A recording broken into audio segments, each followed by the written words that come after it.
Valit Allel, Gibor Bigvurato, Valit Allel Ashir Beoshko. Comme ça il dit. Il ne faut pas qu'il se loue le Racham de sa Chorma, il ne faut pas qu'il se loue le Gibor de sa force, il ne faut pas qu'il se loue le Ashir de sa Ashirut, de sa richesse. Qui Beze Italel à Adam, Askel Veyeda Oti.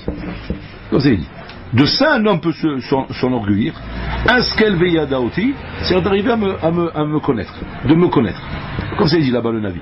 Mais quand on étudie ce Navi Rabotai, on ne parle pas du Gibor ou du Chacham ou du Ashir d'après la mauvaise définition.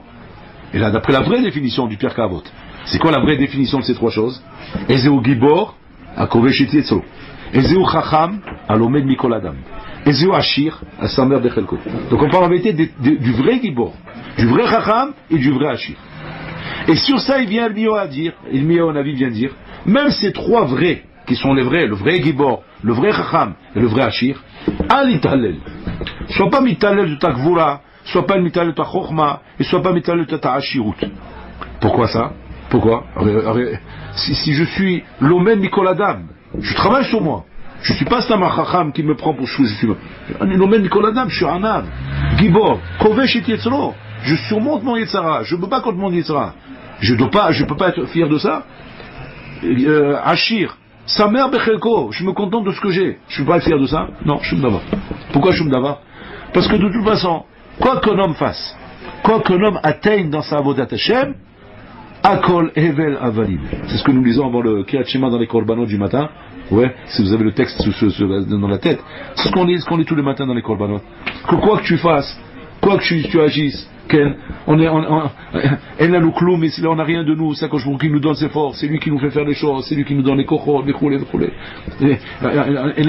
Shum kochot, levad aneshama teora, shi'atidan eden mechishbon, règle aneshama, nous avons, qui elle va rendre des comptes après 120 ans. C'est Bekitsur, on est en train de dire qu'on n'a rien, on n'a aucune force. C'est que même quand je suis arrivé à la Madriga, d'être le vrai Chacham, à l'Omed Mikol Adam, même quand je suis arrivé à la Madriga du vrai Gibor, même à la Madriga du vrai Ashir, du vrai riche, Al Titalel.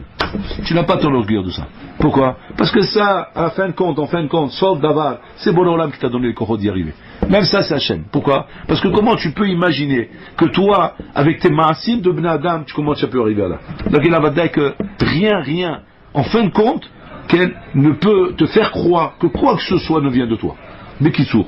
Si tu m'enlèves ça, je suis mort. J'ai plus rien. J'ai plus de mérite dans rien. C'est j'étudie la Torah, j'ai pas de mérite, j'étudie, je prie, j'ai pas de mérite. Quoi que je fasse, j'ai pas de mérite, parce que de toute façon tout vient d'en haut. C'est ce que je suis en train de dire ici. Puis Tom, qu'est-ce qu'il me dit le Navi? Bezei talel Adam. Une chose sur laquelle un homme il peut effectivement s'enorgueillir, c'est quoi? Askel veyeda aussi. C'est-à-dire comme là, c'est de me connaître et de m'apprendre, et de savoir qui je suis. Et ça, tu peux être enorgueilli. Alors là, la question elle se pose. Si maintenant je dis que la raison pour laquelle le vrai Ram, le vrai Hachir, le vrai Gibor ne peut pas s'enorgueillir. Et pourquoi? Parce que même si tu as travaillé, on parle des trois catégories qui ont travaillé. Même ça, c'est pas toi qui le fais, c'est Bonolam qui l'a fait. C'est comme ça. Alors pourquoi Askel Veyeda Oti, tu dirais pas la même chose? Tu peux dire la même chose là-bas aussi. Que quoi? Que même quand tu es arrivé dans la Madriga de Askel Veyeda Oti, c'est Hachem qui t'a donné ça. Pourquoi là tu dis pas c'est Hachem et là-bas tu dis que c'est Hachem? Quelle différence entre là et là? C'est ça la question. La réponse elle est comme ça, Rabotai. Que, étant donné que tout le tachlit du Olam, qu'Hachem a créé le monde, et c'est ce qu'Abraham a vu, il a compris, c'est de diffuser dans le Olam Rabotai la connaissance d'Hachem, de faire comprendre à l'homme qu'Hachem existe et qui est Hachem. Puisque c'est ça le tachlit. Pour qu'un homme Rabotai soit fort de diffuser quelque chose, de vendre quelque chose, de parler pour quelque chose, il ne peut le faire Rabotai que s'il s'enorgueille de ça. C'est impossible. Tu ne peux pas dire à un homme, ouais, vends quelque chose. Par exemple, je te prends comme vendeur commercial. Ouais. Je ne peux pas dire maintenant, vas-y, tu vas me vendre, je sais pas moi, tu vas me vendre des ordinateurs. Ouais. Le volant, je lui dis, voilà le produit, je lui présente le produit, le prix, etc. Je lui donne tous les uns, je lui dis, allez, vas-y, vends. Le volant, il y va. Il dit, viens ici, toi. Où tu cours? Il dit, ben, je vais vendre. Tu n'as rien compris, toi. C'est pas comme ça qu'on vend. Il dit, comment il va? Il faut d'abord que toi, tu sois convaincu. Ça, c'est les vrais vendeurs. Ça, je vous fais une leçon de vendeur commercial. Un vendeur à Botaï, il ne peut être efficace sur le terrain que s'il arrive à être convaincu lui-même que si un bonhomme n'a pas ça, ouais, il n'a pas de vie. Autant se tirer une balle dans la tête. Voilà. Quand j'arriverai à faire une réunion de commerciaux. Et j'arrive à leur transmettre cette chose-là. Que les bonhommes ils vont sortir de la salle dans la tête, ouais, mais convaincus que si jamais il y a un homme au monde qui n'a pas cet ordinateur, il est mort, ça va être un bon commercial. Tu vas voir comment je te les vends, comme des petits pains je te les vends. C'est qu'un bonhomme il doit rentrer dans une maison, frappe à la porte. Si déjà Rick il vient au commercial, il vient me voir, il me dit comme ça. Qu'est-ce que tu as vendu aujourd'hui? Il dit j'ai rien vendu. Il dit pourquoi? Il dit je t'ai fait les portes et ils m'ont tous dit qu'ils ont des ordinateurs. Je leur envoie à la Macom. À la Macom je leur envoie. Pourquoi je leur envoie? Je lui dis pourtant il a raison. Ils ont tous expliqué. Combien d'ordinateurs tu veux qu'ils aient les gens? Il m'a dit une bonne raison. Il m'a dit ils en ont. Il a rien compris. C'est pas un bon vendeur. C'est pourquoi c'est pas un bon vendeur? La dernière des excuses, c'est qu'ils ont déjà un ordinateur. Il y a des excuses plus valables que ça. Mais celle-là, elle n'est pas du tout valable, ça. Pourquoi? Parce qu'il n'y a pas. C'est celui-là où tu es mort. J'ai dit oui, celui-là, c'est pas le bon. Ça, c'était un faux ordinateur. Celui-là, le vrai. Si tu n'as pas celui-là, tu es mort. J'ai dit oui. Donc, il n'y a pas d'afkamina. Que ce soit les machines à laver, c'est n'importe quoi. Même si le ballon, tu rentres dedans, j'ai 4 machines à laver, monsieur. Dis, c'est quoi les tac, tac, tac? C'est pas la bonne. Laissez tomber. Je vais vous expliquer. Tu vas mourir sinon. Je lui dis, mais tiens, il faut la vente. Le bonhomme, tu lui montres que sans cela, il n'a pas de vie. Elohim lisait. Ça, c'est pas possible chez un homme de pouvoir communiquer ça, ouais, si lui-même, il n'est pas fier de ça. Il n'est pas convaincu, mais au point d'être fier de ce qu'il est en train de dire. Et ça, bon, alors là, c'est pour ça que le Navi, il peut pas dire sur ça, comment dire, altitalel. Ne t'enorgueillez pas de ça. Je peux te dire, ne t'enorgueillez pas de ta chorma. Ne sois pas orgueilleux de ta richesse. Ne sois pas orgueilleux de ta gvoula. Pourquoi? Parce que ça t'intéresse personne, manaf kamina. Manaf kamina tchechacham. Tchechacham pour toi-même. Inmamata Torah be'atarzik tova latzmecha. Ki le kam usarta. Azma, tu as de la richesse, mais Azma, c'est pour faire des misoles, la richesse. C'est pas pour t'étaler là-bas dans les business, montrer les armes. Regarde comme je suis riche. Ouais. Tchigibor, Azma, Tchigibor, bon, j'aime ce qu'on veut chez sera. Tant mieux pour toi, tu auras en lamaba. Grâce à ça, tu auras plus en lamaba. Mais nafkamina pour les gens. Quel nafkamina pour les gens, si jamais nachinami, Tchigibor, Tchiracham, Tchirachir. Nous, la tzmecha. Tout ça, ce que tu as fait, c'est pour toi-même. Que grâce à ça, Bezat Hashem, tu sois zoché le chaya ou lamaba après 120 ans. Donc c'est pas une chose sur laquelle tu dois être fier de toi. Par contre, il y a une chose sur laquelle tu dois être orgueilleux. Parce que si jamais tu n'es pas orgueilleux, tu ne peux pas vendre, tu ne peux pas transmettre cette chose-là. C'est laquelle, Rabotai, c'est tout le tachli de la bria du monde. C'est transmettre autour de soi, Rabotai, combien la vie d'un homme sans Hachem n'est pas une vie. Et ça, je ne peux pas le transmettre, Rabotai, si moi-même, je ne suis pas orgueilleux de cette chose-là. C'est-à-dire que quand on va venir me voir, on va venir me dire, vous avez l'air fier de ça, hein? Et comment je suis fier? C'est la seule chose pour laquelle je suis fier. Je suis fier de rien parce que de toute façon tout le reste c'est que Hachim qui me l'a donné. Mais cette chose-là, Enachidami, c'est moi-même qui l'ai travaillé. Et de moi-même j'ai réussi à comprendre ça. Et de cette manière, Enachidami, je vais pouvoir transmettre à la personne Rabotai. Ça, c'est pas possible de pouvoir transmettre si jamais cette chose-là, l'autre ne voit pas comment cette chose-là, c'est de toi-même que tu l'as atteint. C'est pour ça qu'effectivement cette chose-là, c'est marqué Bezei talel Adam. Ça, un homme, il peut s'enorgueillir. Askel veyeda oti, de montrer comment il est arrivé. Ce qu'il faisait Abraham Avinu. Abraham Avinu était fier de ce qu'il avait pu atteindre. Par exemple, on voit lorsque Abraham Avinu, Rabotai, son père lui a dit de garder l'affaire des idoles, ouais, de garder son entreprise d'idole. Un jour, il devait aller faire les achats pour amener des idoles, amener du bois et des trucs comme ça. Il a dit à son fils, mon fils, tu vas me tenir l'affaire. Parce que les gens, ils viennent, ils ont besoin d'acheter.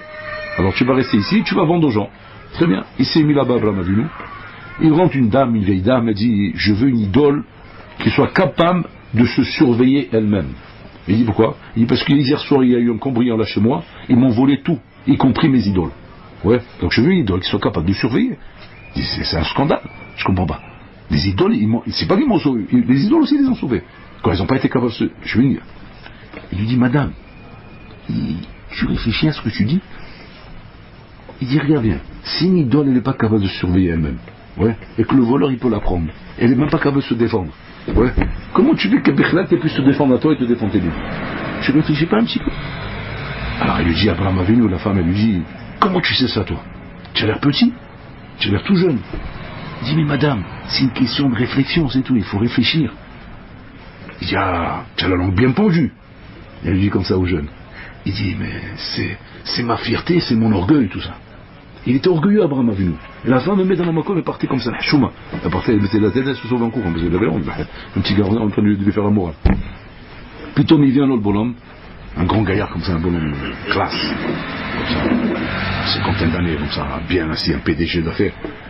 Il dit, je voudrais une idole digne de mon kavod, grande comme moi, belle comme ça, bien, comme ça qui brille, roubedette comme ça. Un bon venu, le regard comme ça, tout petit, le regard comme ça, il dit, quel âge vous avez, monsieur? Il dit, j'ai 50 ans. Je suis PDG d'affaires des grandes entreprises à Khalwad. Ouais.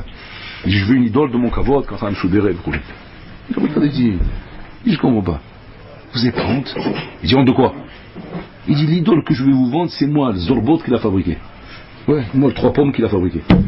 Je l'ai fabriqué, voilà, j'ai sorti du tanour, je vais vous vendre une idole que moi je viens de fabriquer. Il a eu honte, le bonhomme est devenu rouge et il s'est sauvé. Etc. Comme ça, Abraham Avinu, comme s'il écartait les gens de l'idolâtrie. C'est-à-dire, qu'est-ce qui a amené Abraham Avinu à Botaï à avoir la force comme ça de parler aux gens. Et même, on parle de gens à Botaï que depuis des années, ils sont incrustés dans la Vodazara. Et puis toi, tu leur fais un changement, un tournant. C'est-à-dire qu'imaginez-vous un peu, vous-même, ouais, demain vous débarquez dans vos familles. Alors dans vos familles, vous avez tout ce qu'il faut. Vous avez les marges mixtes, ouais, les mahal Shabbat, ouais, les drogués, les trucs. Bon, je connais pas les familles, Chas Shalom, hein, chacun ses familles. Ça dit qu'il peut-être, hein, Chas Shalom. J'y trompe, excusez-moi. S'il te plaît. Mais on va parler de ceux qui n'ont pas ce genre de famille, oui. Les volants qu'on les fait un petit peu comme ça, les kamikazes, ouais, les mercenaires, les légionnaires d'Indochine. D'accord? Une prostituée, truc, là-bas comme ça, l'autre comme ça, l'autre comme ça, le Shabbat, l'autre tient un oncle avec une Goya, un cousin comme ça. Ouais. Toujours on a un problème à Botaï. Je dis, comment je vais faire? Je vais Shiva, je suis protégé, je suis dans ma bulle. Maintenant plutôt je vais me retrouver là-bas, comment je vais faire? Ils vont me rendre fou, ils vont me parler. Et puis Tom, la tante Julie là-bas va me dire pourquoi je ne fais plus la bise. Elle comprend pas, à peine je viens, elle me saute au cou. Enfin, je sais pas comment. Elle me laisse même pas respirer. Elle me laisse même pas le temps de lui dire bon, j'essaie rien, mais. C'est Draculade. Comment je fais de votre rave? Comment Echani sait? C'est un problème. C'est-à-dire que quoi? Tu n'as pas appris à l'Yeshiva ce qu'il fallait que tu apprennes. Tu es devenu Chacham, tu es devenu Gibor, tu es devenu Ashir. Aval atit halel baiser. Ça vaut rien, ça. Pourquoi ça vaut rien? Parce que c'est le produit normal qu'on doit acquérir quand on vient à la yeshiva. C'est un produit normal. Il manquerait que ça. Tu es venu à la yeshiva, tu n'es même pas devenu Chacham, tu n'es même pas devenu Gibor, tu n'es même pas venu à... Ah, qu'est-ce que tu as fait à la yeshiva? Tu as perdu ton temps. Va faire des études, Chaval Azman, va prendre la cordonnerie, va prendre la tapisserie, je sais pas, va prendre des choses. Chaval Azman, Rabotai. Si tu viens à la yeshiva, tu n'es même pas sorti ça de la yeshiva. Haram, quoi, tu n'es pas sorti Haram, je suis aussi plus bête que quand je suis rentré. J'étais rentré un peu intelligent. Maintenant, ils m'ont rendu un teubé balmenan. Je ne sais même plus où est ma droite, où est ma gauche, je ne sais même plus comment on prend une caméra, c'est entre un diagonale ou je ne sais même plus. Alors que moi, je connaissais un petit peu quelque chose. Chez Mishmor, Rabotai. Va-t'en qu'il y a un minimum. Tu vas à Yeshiva, c'est un minimum, tu sors Chacham, c'est ça. Si tu n'es pas sorti comme ça, c'est que ça, quoi, tu as perdu ton temps, c'est tout. C'est que tu t'es laissé faire perdre ton temps, c'est tout. Et ça, c'est rien, ça. Ça, c'est normal, ça, c'est tout à fait normal que tu as sorti ça. Je dis, alors, qu'est-ce que je dois sortir? Tu dois sortir la Yeshiva, al-skel ve'edaoti. Mazé skel ve'edaoti. Que maintenant, tu dois devenir, toi, un Abraham Avinu. C'est quoi Abraham Avinu? Un bonhomme Rabotai qui va mettre les têtes en place. C'est ta tante, ton oncle, ton cousin, ta tata, ton truc là-bas, tout ça, le Mohamed du quartier là-bas, oui. Il faut qu'il tombe toutes ces têtes. Comment il faut qu'il tombe? Parce qu'aujourd'hui, toi, tu es devenu un générateur. Tu n'es pas une soupape qui a besoin de générateur pour le mettre en marche. Toi, tu es le générateur. Toi, tu vas transmettre aux gens le émet et la vérité. Toi, tu vas influencer les gens autour de toi. Et ça, c'est-à-dire, tu dois avoir cet orgueil, tu dois avoir cette gava, ouais, qui va faire de toi, un vrai Ben Torah. Un Ben Torah beauté qui est fier d'être un Ben Torah. Et être fier d'être un Ben Torah, c'est Adam chez Mashpia, pas Adam chez Mouchpa. Tant que je vois un Bachour qui me raconte, Gvodara, je suis un peu tombé, Gvodara, il y a eu comme ça, c'est quoi, qu'est-ce qui s'est passé? Tu as été mouche-pas? Tomber, ça veut dire quoi? Tu as été mouche-pas. C'est-à-dire que quelqu'un a pu t'influencer. Quelqu'un a pu faire quelque chose qui t'a affaibli. Ou qui t'a dit quelque chose qui t'a affaibli. Parce que, alors, tu n'as rien appris à l'Yeshiva, alors. Comment j'ai rien appris? J'ai appris à être Chacham, j'ai appris à être Gibon, j'ai appris à être Ashir. Al-Dit Alel! Ça c'est rien du tout, ça. Ça c'est Bolam qui t'a donné. Parce que tu es Yeshiva, alors on récompense t'a donné tout ça. Ah ben tu dois montrer comment tu es un dame mashpia, Kouar mashpia. Kouar mashpia, c'est une force qui influence. Et pas une force qui se laisse influencer. Et ça, c'est ça le Yisod à Rabotai. Le Yisod, c'est d'arriver à la Madriga de Abraham Avinu. Parce que tout commence là à Rabotai. Am Israël ne peut pas se construire en dessous de ça. C'est pour ça qu'on commence d'abord par Abraham. Après on passe à Israël, après on passe à Yaakov. Mais d'abord, c'est Abraham Avinu d'abord, Rabotai. C'est quoi d'abord? On s'éteint, Rabotai. On a le Hémet entre les mains. On n'est pas en train de plaisanter. On a le Hémet. Le Chazonish, quand Ben Gurion, il est venu le voir. Parce qu'il a entendu du Chazonish qui voulait empêcher les filles d'aller à l'armée. Et de la Hon, il voulait que les filles aillent à l'armée. Ouais. Et pourquoi il voulait que les filles aillent à l'armée? On sait pourquoi, Rabotai. Il leur manquait des misolons de Tzvaï Shama. Ouais, pour ça, ils avaient besoin que les filles aillent à l'armée. Il manquait des matelas. Alors, il faut des matelas. Ouais, excusez-moi de le dire. Allez! Donc il voulait que les filles aillent à l'armée. Il voulait que les filles aillent à l'armée. Le Chazonish, il a entendu Ben Gurion que le Chazonish, il a été machriz, had mashman. Il en a khan, alors, tombé à la renverse. Ya'arek ve'al ya'avor. C'est un tsoum. C'est ce que ça veut dire? Ya'arek ve'al ya'avor. Et suicide ne va pas l'armée. Had mashman. Il a tranché une halakha que toute jeune fille qu'on vient avec c'est que la Jeep on vient la chercher, elle se jette de la fenêtre. Elle n'a pas besoin d'attendre les escaliers, elle se jette directement de la fenêtre. Voilà. J'ai dit, mais attends, c'est un sou, on n'a pas se suicider, pardon.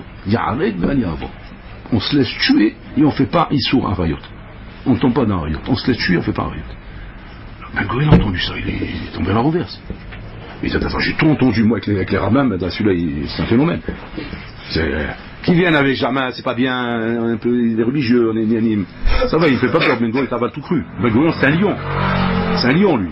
Tant que tu viens avec des arguments de cacahuètes, genre, non, la religion ne nous permet pas, nous n'avons pas la coutume, c'est pas la hada chez nous, on vient du Maroc, c'est de la Mémie, on a c'est pas de ça, non, là, on a peur de... Si c'est comme ça, Ben Gurion, il t'avale tout cru. Il t'avale tout cru avec tes traditions ignanim. Les témanim que si tu arrives en Israël à Rabotai, ils sont arrivés ici avec, c'est des témanim. Vous avez jamais vu les vrais témanim? La tenue qu'ils mettent pour pourrir, maintenant ils la mettent pour pourrir, mais avant ils la mettaient tous les jours. C'est quoi Rabotai? C'était la robe, je par terre. En dessous de la robe, il y avait 4 pantalons. Ouais, je par terre. En dessous des 4 pantalons, il y avait 10 collants. Je par terre. Oui, c'était fait un truc, un pneu Michelin. Ouais. Le visage, Rabota, il était entouré pas d'un foulard sur les cheveux, mais des turbans de tous les côtés. Les oreilles étaient cachées. Tu voyais qu'une partie du visage, Rabota. Elles sont arrivées comme ça en Israël. Ils ont fait la alia de Téman. Alors, comme qu'est-ce qu'ils ont fait quand ils les ont accueillis? Ouais. Ils ont accueilli. Première chose, Théodazéot, Inanim, roulé. Après on dit, maintenant vous êtes travaillé dans les kibbutzim. Kibbutzim, il faut se mettre en tenue. C'est pas ça la tenue pour travailler. Tu peux pas travailler comme ça. Ils ont mis en travail en plein soleil. La mort. Jusqu'à peu à peu, ils ont obligé à se mettre en short. En short. Imaginez-vous Rabotai. Celles qui étaient encore habituées à cette sniout Rabotai, et pas les nouvelles générations. Les anciennes générations. On dit, maman, elles s'enterraient dans la terre. De la honte qu'elles avaient qu'on les voie en short. Imagine-toi une femme couverte comme ça, Rabotai, putain, tu la mets en short, Barmena, elle devient folle. Elle peut devenir folle. Et peu à peu, ils leur ont enlevé tout ça jusqu'à qu'ils les ont vendus à ils les ont vendus fry, complètement chiloni. Complètement. C'est pas seulement chiloni, c'est Barmena, Rabotai. Ils les ont vendus comme ça. Donc ça, Ben Gurion, ça lui fait pas peur. Mais quand il entend un bonhomme qui vient dire, Ya'arek ve'al ya'avor, attends, ça fait peur. Je veux pas sur ma conscience la mort de toutes les jeunes filles d'Israël. Il est venu voir le Chazonish. Il est venu au Bnei-Brak, il a pris la voiture, Cadillac, tac, il arrive, il rentre chez le Chazonish, il fait une descente. Le parrain, il fait une descente chez le Chazonish. Qu'est-ce que j'entends? Et attention, c'est un lion, lui, c'est pas, ça se peut impressionner par personne, hein. C'est connu que Ben Gurion, le bonhomme il avait devant lui, il pouvait pas parler, même les États, etc. Il tremblait de peur de lui, c'était un lion, Ben Gurion. Il était convaincu dans le sens, lui. C'était la même chose que je viens de vous dire, mais dans le sens, du côté de la Touma. Il rentre, Habibi, il vient chez Razoni, il dit, qu'est-ce que j'entends? Tu vas nous empêcher d'être Mekim, la Médina d'Israël. Après ce qui s'est passé, la Shoah, 6 millions de juifs qui sont morts, tu vois qu'on a que ça à faire, il faut qu'on monte un État, une armée, et c'est plus embêtant, quoi. Razoni, chez le gars, il dit, tu as pris le code de la route. Il dit, qu'est-ce qu'il est, code de la route? Je suis en train de parler de choses intelligentes. Je suis en train de parler politique, il me parle du code de la route. Il dit, Ata Razonish Achacham Agadol, Sheshamati Alat Chachma. Il dit que Chachmatra Olechet Mikatse Ad Katse Shel Haolam, ta Chachma, elle va d'un bout à l'autre du monde. C'est ça ta Chachma, tu me parles de code de la route? Il dit, il dit, je peux te poser des questions? Il dit oui. Il dit, regarde, il y a un chemin de montagne. Dans ce chemin de montagne, il y a un vélo qui est en train de descendre la montagne, tout doucement comme ça, avec son vélo. Et en face de lui, il y a un camion qui est en train de monter, un camion de 60 tonnes qui veut monter. Qui a la priorité? C'est pas juste, le vélo il se met de côté, c'est un deux roues, il laisse le 60 tonnes moi passer, c'est un véhicule, c'est un gros véhicule, il faut le laisser passer. Bon. Écoute-moi bien, mon coco.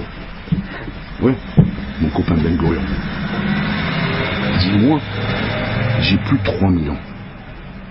Oui, j'ai toute l'histoire d'Am Israël derrière moi. Toi, tu viens de naître. Qu'est-ce que tu veux, je te laisse la place? Il s'est énervé, il a claqué la porte et les sourcils.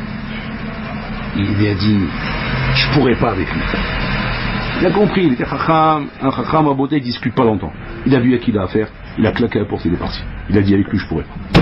Il savait que lui, ça va être celui qui va lui mettre le bâton dans les roues de tout ce qu'il a voulu mettre en place et qu'il a empêché de le mettre en place. C'était quoi sa force au Razonish Rabotai? Si tu viens comme un petit religieux Rabotai, qui vient d'arriver à l'Eshiva, il a fait Tchouva, Baruch Hashem, il revient chez ses parents Rabotai, comment dire, un peu moins intimidé qu'avant, un peu plus engagé, mais toujours, il fait attention, s'il te plaît, comme ça, il faut faire les choses comme ça. J'ai pas dit qu'il faut être un violent, j'ai pas dit qu'il faut être un samouraï, ouais, j'ai pas dit qu'il faut brûler la maison de tes parents.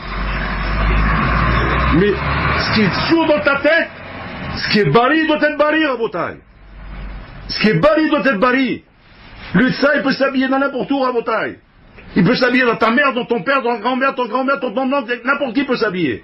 Ça veut dire que c'est ton père, c'est ton ça. Attention, hein, c'est pas ça ton père. Mais il peut s'habiller dans tout, Rabotai. Il faut savoir le repérer, lui, et ça. Et pour ça, il faut être Abraham Avinu. C'est quoi Abraham Avinu? Le Bohem de Kloum, j'ai peur de rien. C'est quoi j'ai peur de rien? Je suis pas riche, je sais ce que j'ai, je sais ce que j'ai appris, je sais que c'est le Hémet.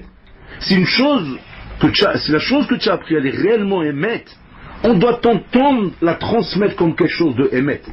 Quelque chose devant laquelle on ne peut pas discuter.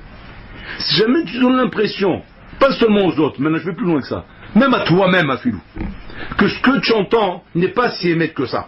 Rien que tu te regardes à la glace, déjà, rien qu'en te voyant la glace, ouais, tu vois que déjà ton image ne donne pas envie d'être le Ben Torah que tu n'arrêtes pas de te répéter tous les jours. Tous les jours, un Ben Torah. Regarde ta tête à la glace, là, quand tu ressors, mais tu vas parler d'être un Ben Torah. Tu veux être un Ben Torah. Il faut qu'effectivement, tu te donnes cette image à toi-même. Tu te donnes cette image parce que tu as compris que c'est ça l'image, c'est ça le Hémet, et qu'il n'y a rien d'autre de Hémet derrière ça. Si tu n'es pas convaincu de cette image, ça commence même pas. L'histoire d'Abraham Avinu, elle ne peut pas commencer. Abraham Avinu, depuis longtemps, il aurait tout lâché, Rabotai. Il aurait tout lâché, il aurait dit l'entreprise, elle est trop dure. Je ne peux pas m'affronter. Je ne peux pas m'affronter à Olam si moi-même, je ne suis pas devenu un bulldozer. Un bulldozer qui va s'affronter au monde entier, Rabotai. Abraham Avinu va s'affronter au monde entier. Un monde de païens, un monde incroyants, tous idolâtres, Rabotai. Il doit s'affronter à ça, s'affronter à Nemrod, s'affronter à une culture Atsuma qui est opposée à tout ça, les gamins. Et lui, il va venir contre ça, Rabotai. Tu vas dire quoi? Un homme, il a la force de ça? Oui, un homme a la force de tout, Rabotai. Quand la victoire, elle a été faite avec lui-même. Ça, c'est le secret de l'homme, Rabotai. Quand Abraham Avinu nous a transmis. Abraham Avinu nous a transmis les sauts Hatsum. L'homme est infaillible quand il s'est battu avec lui-même. Du moment où tu as été fort avec toi-même, plus personne ne peut te battre dans la vie. C'est fini. La faiblesse d'un homme à Rabotai ne vient pas par rapport à un adversaire qui a été plus fort que toi. Si jamais tu es faible avec toi-même, même une fourmi, elle te fait tomber. Si tu es fort avec toi-même, plus personne ne peut te faire tomber. Plus personne. Parce que je suis fort avec moi-même. Ma force, ça ne vient pas de l'extérieur de moi, de ce que je veux laisser apparaître. Ma force, elle vient de moi-même. Me'atzmotav. Elle vient de ses entrailles, Rabotai. Elle vient de ce qui émane de lui. À partir de là, qui va se mettre devant toi? Qui peut s'opposer à toi? Mi'achol amod lefanecha, Rabotai. Une fois, on raconte que le Tsar Nicolas de la Russie, c'est le Tsar Nicolas, c'était pas la rigolade. Quand on entend Nicolas, on a l'impression que c'est un petit rigolo, mais le nom il est sympathique comme ça. Mais Tsar Nicolas, rien que tu entendais son nom, les gens tapaient des crises cardiaques, rien qu'ils entendaient le nom, ils tombaient dans les pommes. C'est un dur. Il a voulu, Rabotai, commencer à déraciner les yeshivot à cause d'imbéciles qui lui ont mis cette idée en tête. En faisant quoi, Rabotai? En faisant rentrer du chol dans les yeshivot. Du chol. On va commencer à apprendre le russe, on va commencer à apprendre l'histoire russe, On va commencer à prendre un peu de géographie, un peu de calcul, ça fera pas de mal. Mais l'idée c'était quoi? De déraciner. C'était dans l'intention de déraciner, tout doucement, comme ça il voulait. Et il se faisait un mal, un plaisir d'aller doucement. Les Chachamim, ils se sont réunis, ils ont fait un kenes atzoum avec le Chafetz Chaim. Ils ont tous, c'est un accord commun, cédé. Ils ont dit on va céder, on n'a pas le choix. On va pas se battre contre lui. On vit sur son territoire, on vit là-bas. Et il va nous avaler à tous, il va nous manger. Donc on est obligé de céder, il faut céder à sa volonté. On va laisser un peu de rôle. Il restera à la majorité de Kodesh, c'est déjà pas mal. Le Chafetz Chaim Rabotai, il était zaken à cette époque-là, il s'est levé comme un lion. Il dit El Davar Kazeh. C'est où une yeshiva, Kemo Saba Kadisha, comme les shivot de Shem Ve'ever, Kulo Kodesh, ou bien on ferme les shivot. Qu'on sache au moins qu'on n'est pas dans une yeshiva. C'est lui, le Chafetz Chaim, il transmettait Rabotai la notion de Havdalah entre le Chol et le Kodesh. C'est ou Kodesh ou Chol. Mais on ne mélange pas les torchons et les serviettes. Il y a, tant mieux, il n'y a pas enferme. Il dit mais attends, alors ils sont mitzvot avec le Chafetz Chaim. Il dit mitzvot d'Ara, mais c'est dommage, on va tout perdre. Il dit non, on ne perd pas tout. Là au moins on sait où on est. On sait où on est. Au milieu, c'est la plus dangereuse des positions. Là on sait qu'on n'est pas dedans. Quand on est dedans, on est dedans, mais quand on n'est pas dedans, on sait qu'on n'est pas dedans.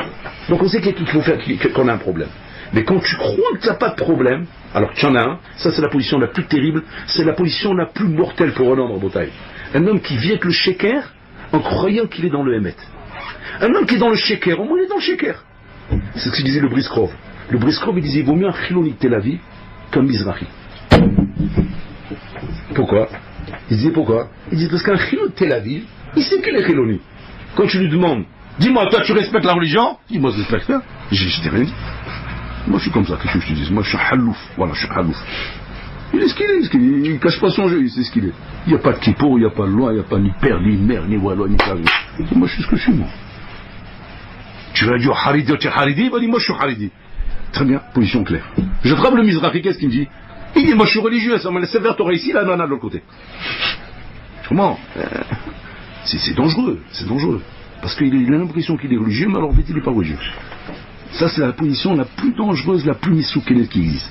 Le Chafetz Chaim il vient d'avoir casé l'ouïe. Alors qu'est-ce qu'ils ont fait les rabbins? Ils ont dit il n'y a pas de problème, vous allez vous parler avec le Saint Nicolas. Vous allez le voir, vous allez lui parler, voilà. Hein? Tu dis que tu es certain, vas-y le voir. Il n'y a pas de problème. Il est parti le voir. Alors tout de suite les dirigeants ils ont eu peur. Les gens, ceux qui dirigeaient qui étaient autour du ils ont eu peur. Pourquoi? Parce qu'ils se sont dit, mais attends, mais comment il va lui parler? Il ne sait pas parler un mot de russe. Il ne sait pas parler un mot de russe. Alors ils ont dit, voilà, Chafetz Chaim, il me dit, comment vous allez lui parler? Il dit, je vais lui parler en yiddish. Attends, voilà. Vous ne parlez pas le russe. Lui, il ne parle pas le yiddish. Ça va être grave, ça va chauffer. Je comprends? Parce que vous allez parler, on va lui voir. Bon. Déjà, en parlant la même langue, ça va être compliqué. Déjà. Alors si en plus, toi tu parles en chinois et lui en allemand, c'est un problème. Ça va pas aller. Il dit laissez-moi faire, j'y vais. Faites ce que vous voulez venir, vous venez. Il est parti, ils sont partis avec lui, il se cachait derrière lui tout son rang. Ouais. Qu'est-ce qu'ils vont faire maintenant? Il dit bon, la seule chose qu'on a, c'est qu'ils vont voir un vieillard, ils vont avoir pitié, il est vieux, il a perdu la tête, comme ça. Ouais, c'est les vieux gâteaux, ils perdent la tête des fois. Par rapport à ça, ça va être bien. Il est arrivé là-bas, il s'est mis à hurler en yiddish. Le Saint Nicolas il écoute comme ça. Il écoute, il dit bon, qu'est-ce qu'il va nous faire celui-là? Il est en train d'encaisser là pour l'instant, il va se lever, il va nous faire une xéra maintenant. Il parle. Alors putain, un des dirigeants qui était avec le Chafetz Chaim, il a voulu prendre la parole pour essayer de rattraper la situation. Il a commencé à parler en russe avec le Saint, il dit il dit, j'ai compris ce qu'il veut. Il ne peut pas y avoir de chol dans les chivotes, il n'y aura pas de chol dans les chivotes. Ils sont partis. Ils ont parlé au Chafetz Chaim, ils ont dit, voilà, qu'est-ce que vous avez fait? Qu'est-ce que vous avez fait? Un Shema Mefourash, je vous dis, Nani, vous voulez? Il dit, il n'y a pas de Shema Mefourash, il n'y a pas de Nani. Il dit, quand on est convaincu d'une chose dans la vie, c'est Bor Olam qui travaille. C'est lui qui travaille, c'est pas moi. Moi, je suis convaincu de ce que j'ai. Bor Olam, pour m'aider, il est prêt à m'aider, Bor Olam, il n'y a pas de problème, la condition que je sois convaincu moi-même. Hachem t'aidera pas si tu n'es pas convaincu toi-même.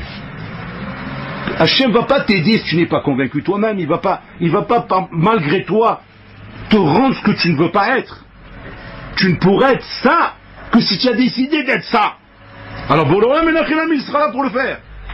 Et Boloram Babotaï, c'est pas un problème Nicolas au Tchakola. Compris? Tout cela, on le fait disparaître, tout cela. Ils dérangent personne, ces gens-là.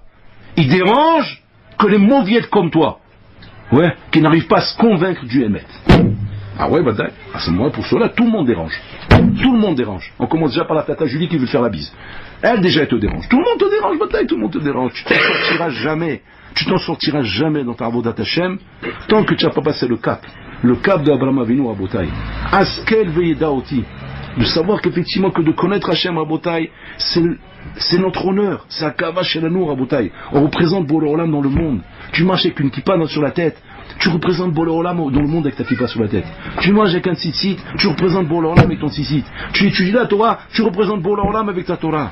Et ça, tu dois être capable de le transmettre parce que tu es convaincu de ça. Tu n'es pas convaincu de ça, tu n'arrives pas à le transmettre. Toi, tu as un problème. Le problème, il est chez toi. Il n'est pas dans la chose elle-même, Rabotaï. On est d'autant plus faible de la faiblesse avec laquelle, Rabotaï, on porte cette chose-là. Si on est faible dans ce qu'on porte, automatiquement, on est faible dans ce qu'on transmet. On ne peut pas transmettre, Rabotaï, si on est faible dans ce qu'on porte. C'est ça le saut d'Abraham Avinu. Abraham Avinu, Rabotaï, a voulu montrer dans son comportement, c'est pour ça qu'on l'appelle Abraham Avinu, parce qu'effectivement, on va hériter ça de lui, comme un père. Comme un père qui va nous transmettre ça dans les gènes. C'est pas Rabbeinu, c'est pas Moshe Rabbeinu, c'est Abraham Avinu.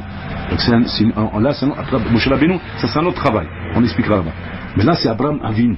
C'est que là il ne te transmet pas des enseignements. Là il est en train de te travailler tes gènes. Comme un père qui transmet ses gènes à un enfant. C'est-à-dire que on ne demande pas à Rabotai de nous fabriquer cette personnalité. Cette personnalité, elle nous a été transmise dans les gènes. Elle est en nous.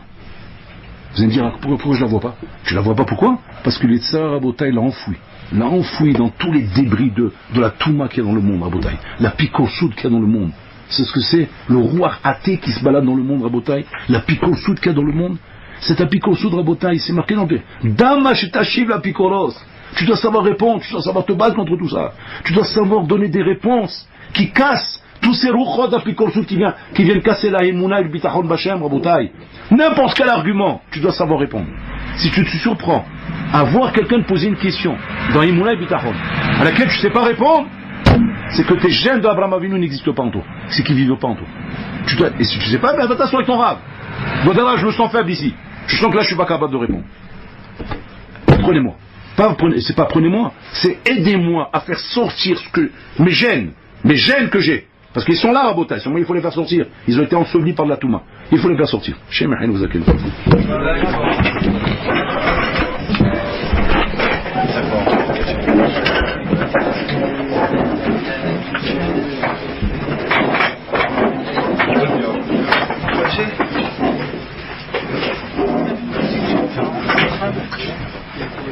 J'en ai un peu encore, à 2h on y va.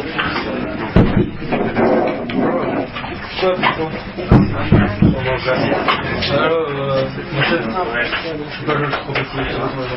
Voilà, si, je fais ça. Tu veux pas faire le vin maintenant?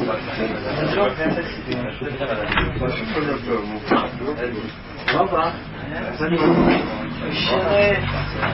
Tu me prends un repas, ok?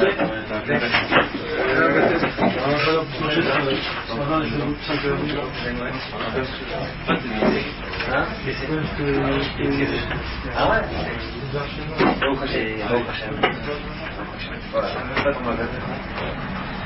Ouais, tu trouveras mieux dans ta chaîne. Hein?